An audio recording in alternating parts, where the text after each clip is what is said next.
Yo, yo, yo. This is Timberland Thursday at Timberland.com. Exclusive. Let's go. We hustle in a little old apartment with all the windows blacked out. I put it on the hood if it costs me. I'ma have to pull the straps out. You don't know nothing about me.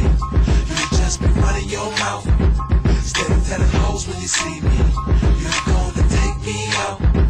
I'm a real nigga. Come and get me hoe. I'm a real nigga. Come and get me hoe. I'm a real nigga. Come and get me hoe. I'm a real nigga. Come and get me hoe. Hey, you old pussy ass frontin' and snitching ass nigga. Run up on you with chrome, put the barrel to your temple. Gotta start off in the 5 with me, nigga. Ready to get it crackin', come and ride with me, nigga. I put some change on your head. Get a nigga to kill you while you layin' in the bed. And leave your brains on the floor. Hit your safe and then do the same thing to your hoe. Got a chip on my shoulder, it's getting heavy as hell. All a nigga had to do was pay me my meal. We used to be down as hell. Snitching ass nigga sent me to the county jail. You shouldn't have lied to me, dawg. I rhyme with killers that down to die for me, dawg. And I'ma ride with my niggas and use an attitude and get to you. We hustle in a little old apartment with all the windows blacked out. I put it on the hood if it costs me. I'ma have to pull the straps out. You don't know nothing about me. You just be running your mouth. Steady telling hoes when you see me. You gonna take me out. I'm a real nigga. Come and get me hoe. I'm a real nigga. Come and get me hoe. I'm a real nigga. Come and get me hoe. I'm a real nigga. Come and get me hoe. Hey, scary ass, fake ass, sucker ass nigga. Keep on playing, so I'm gonna find your ass in the river. But where you gone, got you in the middle. Or some shit where your ass being hunted by a killer.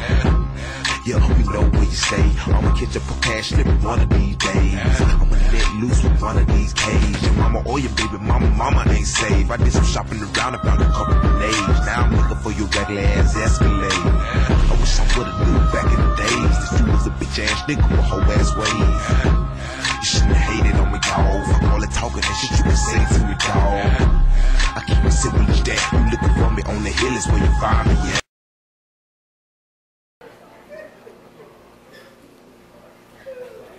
But all you have to do is just tune into your inner self. And just be quiet.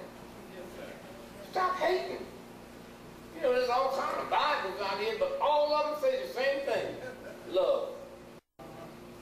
Now, why do you think somebody would tell you to love your enemy, but there's nowhere in none of this Bible where you tell you to love your mom? Think about that. They don't say love your children. Because they're saying love my enemy, because the hatred I will have for my enemy messes me up. And be happy.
What can Americans expect from Republicans Now, let's start with the big picture.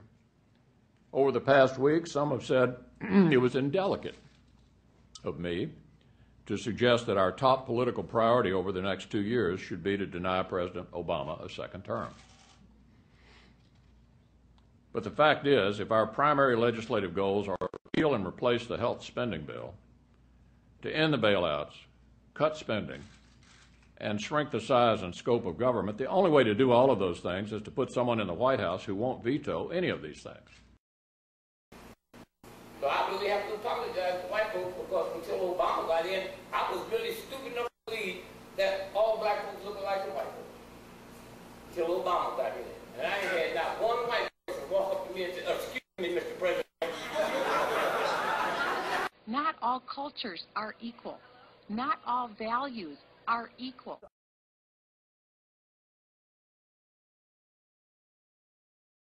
If you want to know my position on issues, ask me and I'll tell you.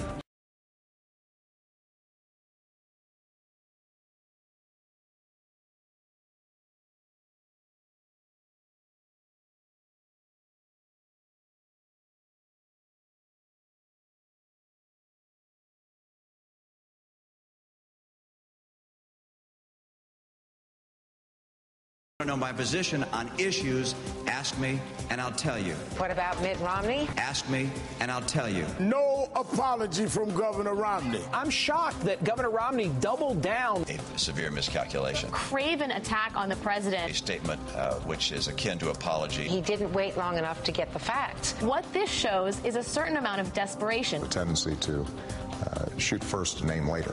He looks like Richard Nixon. I'm not a crook.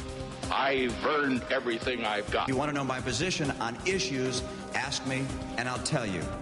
George, because we want to have this debate in the public. What are these policies? 2 + 1 = 5. That's not bold leadership. That's bad math. And you voted for it. Nora, you're mistaken. It's great to be here. Great to be back. Mixed kid from Hawaii is not likely to become president of the United States. The president exudes an air of likability. He may as well be Elmer Fudd. We're voting against Obama. Look like you're ahead. Then people won't have a mini panic. He needs to be severely aggressive. How could this happen in a country we helped liberate? When the Gaddafi regime came to an end, Chris was there. They clearly sent mixed messages to the world. A statement which is akin to apology. When a mistake is made of that significance, you speak out. Violence, we believe, has no place in religion. Governor Romney seems to have a tendency to shoot first, name later. Well, this is politics. I'm not going to worry about the campaign. And as president, one of the things I've learned is you can't do that. This administration's policies project weakness abroad. We will bring their killers to justice. It was a desperate political tactic at a time that a U.S. ambassador was there. The point is he held the news conference over the timing of his statement. I was not aware that it was issued before there were any attacks. Romney looks like he's the only adult in the room.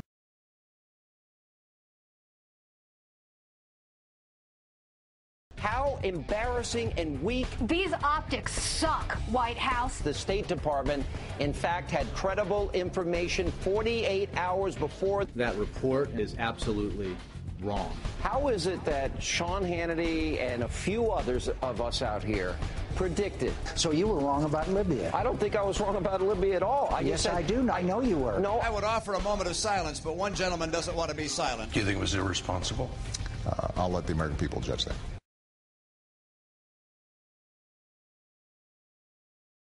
I looked at that, and I didn't say that. If you look at it, what I started to say is a word and then sort of changed, and it sort of came out, and people said I said black. I didn't. No one in that audience, and I've talked to a lot of people. We looked at it, and it is a little blurry. I don't want to make black people's lives better by giving them somebody else's money, to make black people's lives better by giving them somebody else's money, to make black people's lives better by giving them somebody else's money. I want to give them the opportunity to go out and earn the money. Who let the dogs out? Who?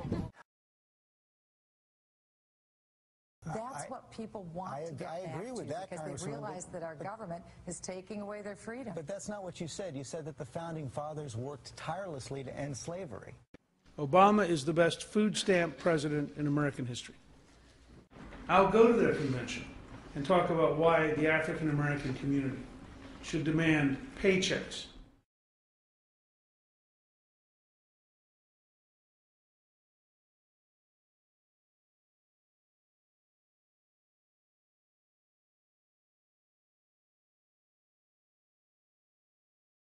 First of all, I believe I'm going to get a third because a third of the black people in this country, at least, are thinking for themselves. I'm going to love you, brother, but let me tell you something. You don't have to have a big analysis to figure this thing out.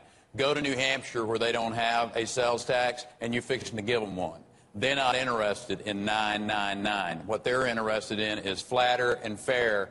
At the end of the week, I'm going to be laying out a plan that clearly, I'll bump plans with you, brother. Then I find it almost remarkable for a black man to say, no, we are going to decide who are people and who are not people. I grew up in Alabama. I understand, I know this from my own experience, that blacks are not the greatest swimmers or may not even know how to swim. Not all cultures are equal. Not all values are equal. I think it's very, very important for him. He's a role model. He's a role model in particular, whether he likes it or not, in the African-American community. And you have an African-American community, particularly in the poor inner city areas. We're looking at out-of-wedlock birth rates, you know, in 3/4 to 75% of children being born out of wedlock. Marriage is an institution that's a bridge too far for too many African-American women. I looked at that, and I didn't say that. Y'all act like General Motors and a bunch of ignorant, redneck, cracker white folk control you. And once you get past that, they won't touch you. Because they will feel something in you that they can't feel in themselves. You know who we are? There's never been a slave except us. Hear me. There's never been a slave except us that they couldn't keep in bondage 5,000 years. Except us. We got out of there in less than 300 years. Why? When that ignorant white boy come over there and thought he was stealing workers, he was stealing scientists. I built the pyramid, white boy. I told you to call it the Big Dipper and the Little Dipper and the Milky Way. That's my intel.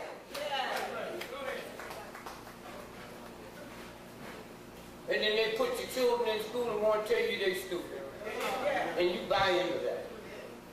And I hear you black folks on the radio, well, what we got to do, our parents got to help our children. Suppose my mama is a drug addict, an alcoholic, and a hoe, and my mother and father can't read and write.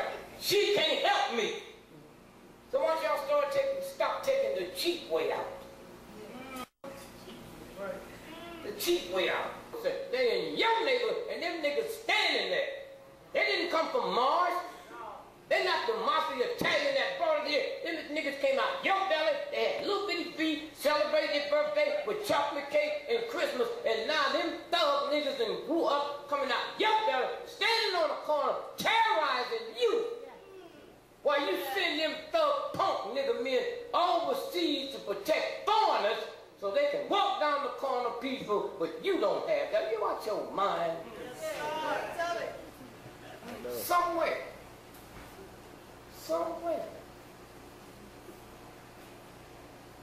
Bob Marley. Office called me, made me a $40,000 offer to be his opening act at Harvard Yard in Massachusetts. And I turned it down. That was no attitude. I said I don't want to do it. I didn't know his humanity. Bob Marley, he was the biggest thing on the planet. He made more in one day than I made in 2 years. He got on a plane and came to my house. He said, I understand you don't want to work with me. I said, yeah. With no evilness, no bitterness. I don't have to tell you I don't want your money and be mad too. He said, why? And he said it with love. I said, how can you honor a buffalo soldier when them niggas were sent west to kill the buffalo to starve the Indians today? He said, I didn't know that. Well, my grandmother didn't know it, but she's not the genius you are. I hold you to that.